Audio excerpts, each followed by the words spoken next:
anta budallaha ka'annaka tarah wa illam takun tarah fa innahu yarak, ya. Jadi ihsan ini sudah kondisi seakan-akan seorang muslim itu ketika beribadah betul-betul melihat Allah. Ya. Seandainya itu tidak dimunculkan, maka yang kedua juga, ya. Dia yakin bahwasanya Allah itu melihat dia. Bismillahirrahmanirrahim. Assalamualaikum warahmatullahi wabarakatuh, Ustaz. Waalaikumsalam warahmatullahi wabarakatuh. Bagaimana kabarnya, Ustaz? Alhamdulillah sehat, Mas. Saya ingin bertanya ini, Ustaz, seputar Ramadan, Mas. Oke. Ibadah Ramadan ini kan hikmahnya membuat yang melaksanakan ini mendapat derajat ihsan, Ustaz. Siap. Ihsan itu maksudnya seperti apa, Ustaz?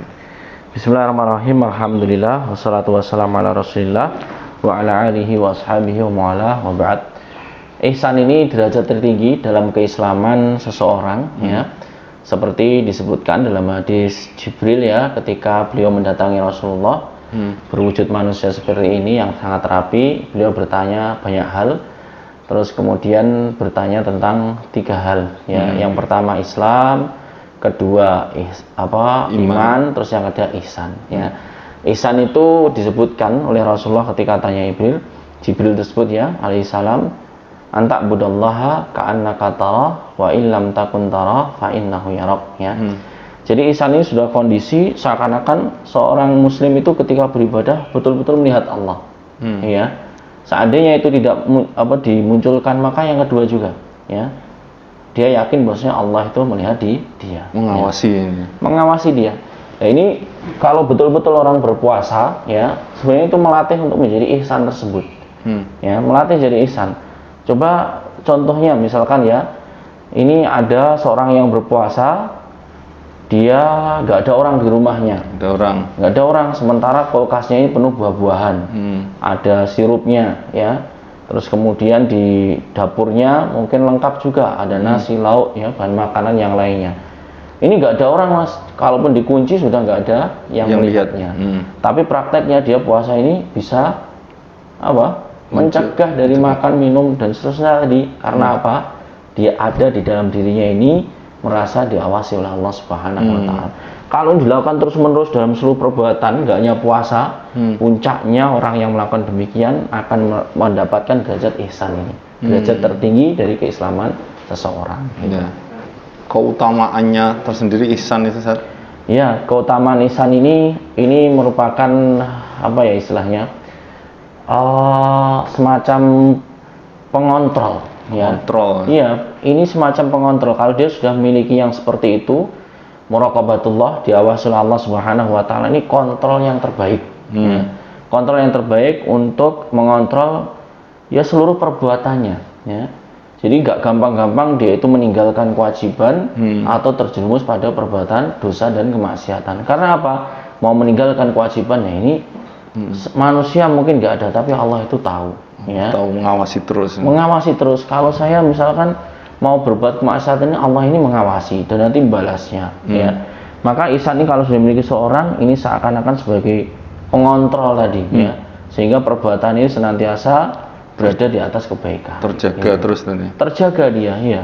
Caranya kita harus melatihnya atau gimana, Ustaz? Ya, jadi untuk menghadirkan ya, ihsan ini, rasa ihsan ini, ya, ini ada cara-caranya. Yang pertama, setiap beraktivitas kita itu mengucapkan, ya, dari kebaikan bismillah. Bismillah. Ya, bismillah ini minta pertolongan pada Allah untuk menaikkan kebaikan, dan ingat, ya, kalau Allah itu melihatnya, mengawasinya, ya.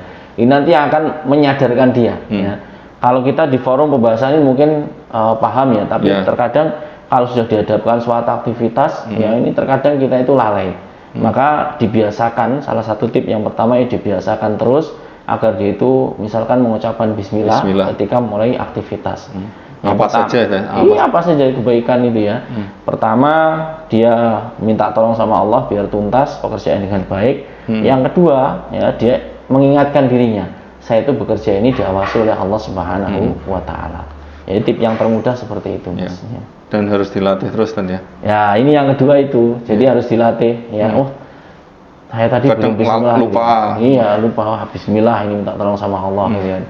seperti itu nanti dilatih ini akan jadi kebiasaan ya.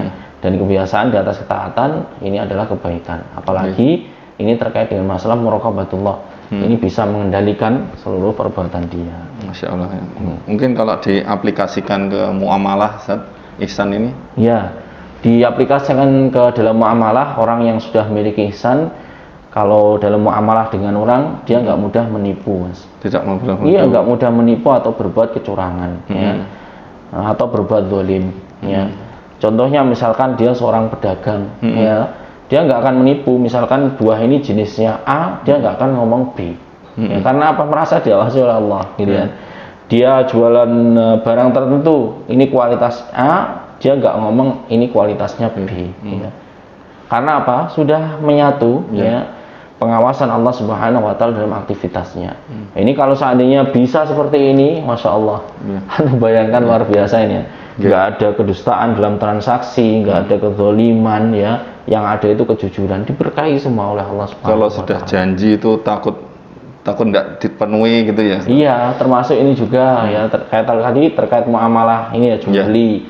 Misalkan muamalah yang lain terkait dengan janji bayar utang, dan seterusnya, ini ya dia nggak gampang-gampang untuk melalaikan karena, wah ini diawasi Allah, saya sudah berjanji, gitu. Jadi pengaruhnya sangat luar biasa sekali kalau ihsan ini sudah ada pada seorang dalam kehidupan dia. Makanya dijadikan derajat tertinggi. Derajat tertinggi, ya, karena memang dia selantas terkontrol di atas kebaikan.